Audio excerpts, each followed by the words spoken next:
Siddhi Parekh and I am the founder of first opinion test series, जिसमें कि हम CA students के लिए wide range of test provide करते हैं। तो बेसिकली हम सिर्फ टेस्ट प्रोवाइड नहीं करते, हम एक स्टडी प्लान प्रोवाइड करते हैं right from today to the date of exams, कि क्या आपकी प्रिपरेशन स्ट्रैटेजीज होनी चाहिए, किस तरह से आपको पढ़ाई करना है। और with the study plan is included your customised test schedule, मतलब इसी में आपकी टेस्ट इंक्लूडेड होती है, जिसमें कि यूनिट वाइज भी टेस्ट होती है, फुल टेस्ट भी होती है अकॉर्डिंग टू योर जितना आपका टाइम बचा है, जितना आपका प्रिपरेशन लेवल है, उसके हिसाब से हम आपको एडवाइस करेंगे कि आपको किस तरह से कैसे टेस्ट देनी है, क्या आपका स्टडी प्लान रहेगा, क्या आपकी स्ट्रैटेजीज रहेगी, मतलब आपका ऑल टुगेदर टोटल प्रिपरेशन का हम लोग केयर करते हैं यहाँ पे। ऐसे ही कई स्टूडेंट्स हमारे साथ जुड़ते हैं टेस्ट सीरीज के लिए, they come out with flying colours. ऐसे एक स्टूडेंट है हमारे पास सीए विपुल नतानी, जिन्होंने इसमें अटेम्प्ट में फर्स्ट ओपिनियन ज्वाइन किया था एंड उन्होंने ऑल इंडिया रैंक 42 ज्वाइन किया। जी हाँ, ऑल इंडिया रैंक 42। तो आज हम विपुल से मिलेंगे और जानेंगे उनकी क्या स्ट्रेटजीज थी और कुछ टिप्स जो आपको देना चाहेंगे फॉर आपके, जिससे कि आपका बेटर प्रिपरेशन हो सके। ओके, तो हम विपुल से आज मिलेंगे।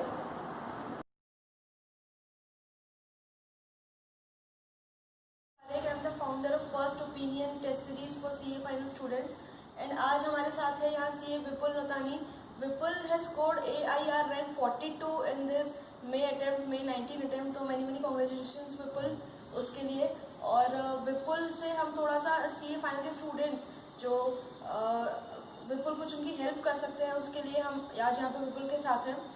तो विपुल, हम जानना चाहते हैं कि आपने AIR रैंक स्कोर किया है, तो क्या आपकी स्ट्रैटेजीज रही, मतलब सीए फाइनल के एग्जाम्स को लेके आपने बोथ ग्रुप एक साथ अटेम्प्ट किए, फर्स्ट अटेम्प्ट में आप AIR 42 से, क्या आपकी प्रिपरेशन स्ट्रैटेजी थी जो स्टूडेंट्स को हेल्प कर पाएगी?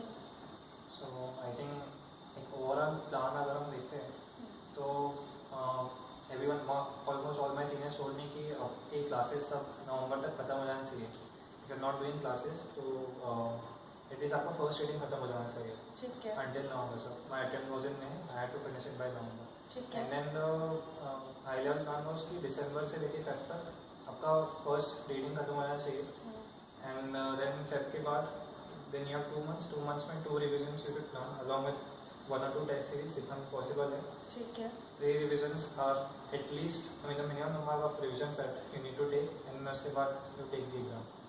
So yes, that was the strategy, and जितना ज़्यादा रिविजन करोगे more the number of chances to get a means अगर आपकी मई में एग्जाम है तो अकॉर्डिंग टू विपुल फरवरी तक आपका फर्स्ट रीडिंग फिनिश हो जाना चाहिए एंड उसके बाद only it is time for revision.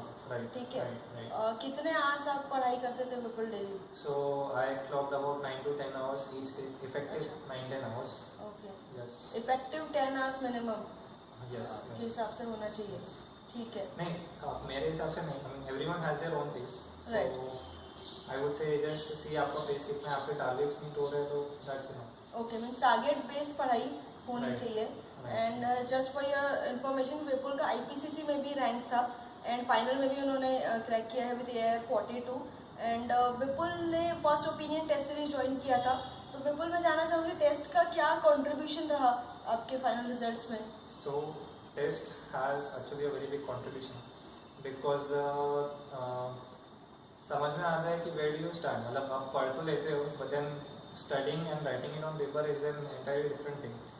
You tend to make a lot of mistakes, you do not understand कि कैसे लिखना है, कैसे प्रेजेंट करना है चीज़ें, especially for theory subjects आपको समझ में आता है how do you present your answer, because if you present one answers in 2 different ways it's possible कि आपको same answer के लिए शायद 2 या 4 मार्क भी मिले।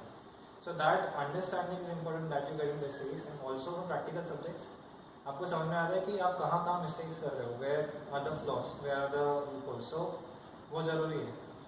So that I understood in this series. is must Yes, विपुल के it's हिसाब must, से। yes. अच्छा, फर्स्ट ओपिनियन के लिए क्या फीडबैक आपका रहेगा? So आपने अपील किया है?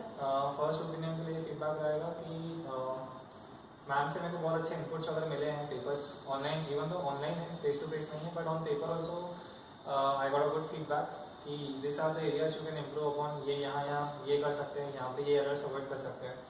तो that was really helpful and हाँ, वो फाइनल में बहुत काम है डेफिनेटली। ओके, तो आपको वो काम आई वो चीज़, yes, entire concept, and would you recommend it to your fellow students? Yes, 100%। Okay okay, great. अच्छा, विपुल ने जो है बिग 4 में काम किया है एंड उसके कारण मतलब आपकी क्लासेस का क्या सिनेरियो रहा और ऑफिस का क्या, मतलब क्योंकि लोग कहते हैं कि हेक्टिक होता है। Yes, sometimes it was hectic the कभी कभी मेरे क्लासेस वगैरह मिस होते थे, नो डाउट, एंड मैंने क्लासेस थोड़े लेट शुरू किए थे, so that was one big mistake that I made, I should have started early. So yeah this is the thing कि जो पीपल ने गलत की, सो अदर स्टूडेंट्स को ही वांट्स कि वो चीज़ गलत ना करें. राइट, स्टार्ट अर्ली, बिकॉज हम लोग बोलते हैं कि हाँ करेंगे and then at the end you realise कि अरे मेरे क्लास नहीं हुआ एंड अभी मैं एक ही ग्रुप दूंगा and so that happens with a lot of people. तो I think you should start early, that is one thing. And अगर क्लासेस नहीं भी हुए हैं तो you can always do it self, मतलब यू कैन ट्राई कुछ subjects like for audit is there, law is there. So मुझे बहुत लेट हो गया था, इसलिए मैंने 5 आउट ऑफ 8 सब्जेक्ट सेल्फ किए हैं. 5 आउट ऑफ 8 सब्जेक्ट सेल्फ की है, मतलब आपने सिर्फ 3 सब्जेक्ट्स की कोचिंग ली है. ओके, कौन से सब्जेक्ट्स की कोचिंग ली है? IDT, SFM and costing. Okay, IDT, SFM and costing की आपने क्लास ली है, बाकी सारे सब्जेक्ट्स में सेल्फ थे. So it was because of I was running short on time.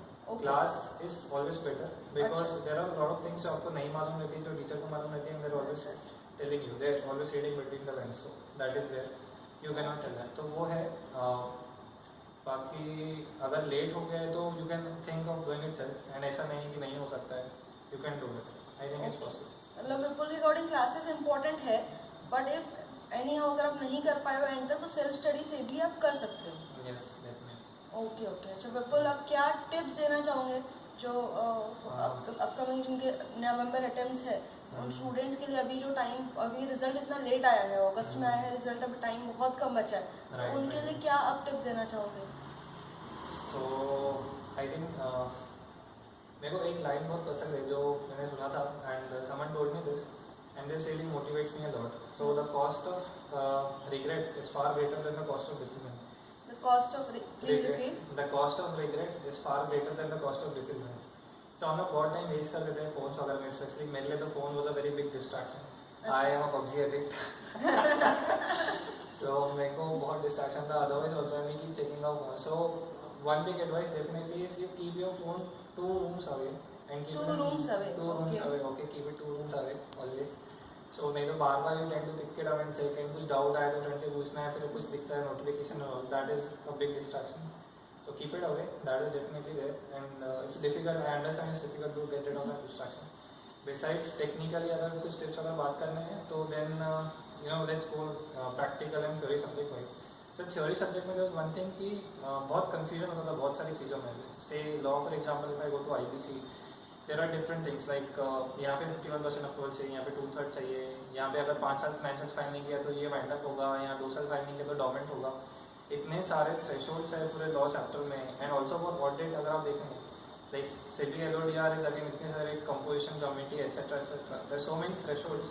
तो हम सीनियर टोल में कि आप उसका ना एक रेगुलर टाइप बना के रखो, हर चैप्टर में जितने भी थ्रेशोल्ड्स हैं put that in one place, तो इट्स इजी टू रिमेंबर. सो इसके ऊपर MCQs वगैरह भी बहुत थे, क्वेश्चंस भी बहुत थे. आई एम हैप्पी कि मैंने वो बनाया था एंड उसमें से बहुत सारे मौका आया भी था थ्रेशोल्ड्स एंड MCQs वगैरह के, and also in descriptive questions. तो थ्योरी के लिए that is one big thing. And second is मतलब theory is something that you have to revise every single day. मतलब great, this is a point to remember because मेरे को हमारे पास कई students आते हैं जो थ्योरी सब्जेक्ट्स को लेके बहुत डरे हुए रहते हैं, स्पेशली ऑडिट लॉ को लेकर. तो this is a good thing कि theory you have to remember and recall every day. Yes. So मेरा एक फ्रेंड था जो रोज 1.5 घंटा ऑडिट 1.5 घंटा लोग पढ़ता ही था फ्रॉम स्टार्ट टू एंड. 1.5 नहीं तो 1 घंटा कम से कम पढ़ते था. And second thing that you can do is बहुत सारे यूट्यूब पे रिवीजन वीडियोस अवेलेबल है लेक्चर्स के. तो I personally listen to Abhishek Bansal sir के लॉ के revision which was just amazing. I mean सोने के पहले हम लोग आधा घंटा सुन लेते थे, एंड इट्स नॉट नेसेसरी कि आपको आधा घंटा सुनने के लिए आधा घंटा सुना. You can always increase the speed mobile पे ऐप्स पे, so it's always better.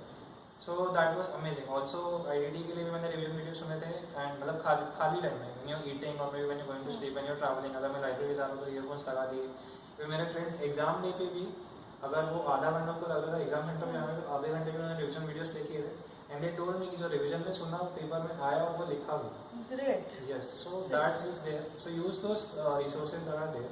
And summaries तो है, समरीज के बिना I don't think theory subjects possible है, but just make sure that you revise what you study today the next day और also the next day. मतलब continuous revision कर रहे हो, because when you forget it and फिर से अगर subject touch किया मे बी 1 मंथ या 2 मंथ बाद यू फील लाइक कि कुछ नया ही देख रहे हैं. सो that is revision is the key. Yes. Theory subjects definitely revision बहुत इंपॉर्टेंट है आपके लिए. एंड फॉर प्रैक्टिकल सब्जेक्ट्स तो मैंने SFM FR वगैरह के लिए नोट्स बना के रखे थे, hand written notes, just concept notes where I discuss the concepts. I discussed some important adjustments. I discussed the mistakes that I used to make. तो हर सम के आजू बाजू में या फिर मेरी नोटबुक में जहाँ जहाँ मैंने मिस्टेक्स किए, those things that are prone to errors, वो सब मैंने लिख के रखे, so that I make sure that I don't make mistakes. तो टेस्ट सीरीज में भी I realized that we tend to make a lot of mistakes. हमको पेपर आता है, but because of those silly errors we lose out on a lot of marks. And हमारे इसमें ऐसा है कि 12 मार्क का सम है, and if you do one mistake you don't get the final answer wrong, you know what happens, you know how much marks you get. I don't need to discuss that. So बस वही है, practical में makes concept note, make those mistake वगैरह. I learn this in IPCC when my teacher told me she also had a my mistake notebook where she wrote down all of her mistakes. So yeah, that is important. My mistake notebook. It's a good concept. It's a good concept. So yeah, I learned that. तो बस वही था. तो उसके notes बना के रखे, and then it was easy to revise the concepts. Yeah. So that was it for practical and theory. That is the most important thing I have done. And बाकी तो I think it's a lot about hard work and not giving up until the last step. That is it. Paper में जो MCQs pattern आया है उसको लेके काफी students डरे हुए रहते हैं कि MCQs कई बार बहुत पैराग्राफ से इतना बड़ा क्वेश्चन आ जाता है MCQs में, शॉर्ट भी आते हैं. तो MCQs को लेके आपकी प्रिपरेशन टिप्स क्या रही है और क्या स्टूडेंट्स को? So I would just say MCQs के लिए मार्केट में बहुत सारे बुक है जहाँ पे टीचर्स 1800 MCQs and 2000 MCQs वगैरह उन्होंने पब्लिश किया हुआ है. So don't buy that. That is my only advice. Because आपके जो मेन बुक है वहीं की चीज़ें उठा के उन्होंने MCQ में डाल दिए. वही अगर आपने मेन बुक अच्छे से पढ़ा तो you don't have to separately prepare for MCQs. अगर डिस्क्रिप्टिव वगैरह के लिए प्रिपेयर किया है तो MCQs के लिए प्रिपेयर करने की जरूरत नहीं है. एंड उसके लिए सेपरेट टाइम डेडिकेट करना, because already you short on time and MCQs से मतलब टाइम लेना आई don't think it's worth it. Means जब फर्स्ट रीडिंग हम कर रहे हैं, जब हम डिस्क्रिप्टिव के लिए पढ़ाई कर रहे हैं, तभी उसको इतना माइन्यूटली पढ़े कि MCQs के लिए अलग से प्रिपेयर करने की नहीं. राइट. तो कुछ कुछ चीज़ें रहेंगी डेफिनेटली जो छूट जाएंगी. Maybe you know even for me like most papers में on an average 20 to 25 marks से MCQs मैनेजेबल थे. उसके बाद थोड़े माइन्यूट चीज़ों पे MCQs थे. Okay. Right. Even for audit I think 22 marks के कुछ MCQs आ रहे थे फॉर DT सेल. सो बाकी MCQs के लिए प्रिपेयर करने के लिए इतना माइन्यूटली पढ़ना आई डोंट थिंक पॉसिबल है. And for those 8 marks you know I don't think इतने एफर्ट्स डालने चाहिए. बिकॉज यू सी 30 मार्क्स के MCQs है बट 70 मार्क्स का पेपर भी तो है descriptive. So that is more important. Right. And अगर आपने डिस्क्रिप्टिव अच्छे से किया तो 20 मार्क्स आर ऑलरेडी योर्स. अच्छा, MCQs के आने से आपको टाइम मैनेजमेंट सही पड़ा या कैसा रहा? मतलब कितने मार्क्स का अटेम्प्ट कर पाते थे इसमें? I think time management I don't know पहले कैसा था, बट मेरे को सिर्फ एक ऑडिट के पेपर में थोड़ा टाइम मैनेजमेंट आगे पीछे हुआ. बाकी I think everything else manageable. But ऐसा नहीं है कि MCQs बहुत जल्दी हो जाता है, बिकॉज वो गोले भरना, रोल नंबर के सकल भरना and all it takes time. So I think मेरे 25 to 30 मिनट्स इनिशियली सिर्फ MCQ में जाते थे. एंड मेरा स्ट्रैटेजी वही था कि first you do the MCQs and उसको बाजू में रख दो एंड उसके बाद डोंट सी इट. जस्ट उसका डिस्क्रिप्टिव. एंड अगेन फिर डिस्क्रिप्टिव में भी इट इज़ नॉट कि क्वेश्चंस कम हो गए, बस मार्क्स कम अलॉट हुए क्वेश्चंस को. बट क्वेश्चंस अभी भी आपको 5 क्वेश्चंस करने होंगे. पहले भी 5 ही थे, अभी भी 5 ही है. ओके. तो क्या always was it possible for you to attempt the 100% paper? So मेरा टारगेट ये था फॉर प्रैक्टिकल सब्जेक्ट्स कि I will go slow in the paper. Even if मेरे को 100 मार्क्स का पेपर आता है, जस्ट आई डू 80 मार्क्स का but I do it right. So that was the you know strategy. Yeah. And for theory subjects the strategy is always to do 100 mark का paper. Okay. Do it मतलब because starting में मैंने अच्छे से लिखा था बहुत, but then initially मतलब at the end I realized कि कम टाइम में ज़्यादा क्वेश्चन है, तो then a little haphazard या थोड़ा बहुत, but I tried to attempt 100 for theory. Okay. Means theory में your target was to 100%, but practical में ये है कि जितना properly हो पा रहा है उतना करो, जल्दी करके it's not compulsory कि आप पूरा पेपर complete करो. जितना कर रहे हो. You have to be very accurate. In theory, you have to be accurate in whatever you do. You have to be very precise and accurate in practical subjects. But theory में थोड़ा आगे पीछे चलता है. Okay. Yeah, that's it. So practical, if the examiner doesn't get the number that he wants, then you already lost on the marks. So that is it. Right. मतलब it's okay if you solve 80 marks paper, but आप उसको precisely solve करो. That is what you mean? Yes. Okay. Great paper. It was great. I think इससे CA students को काफी help हो जाएगी. And thank you so much for your precious time. Thank you so much.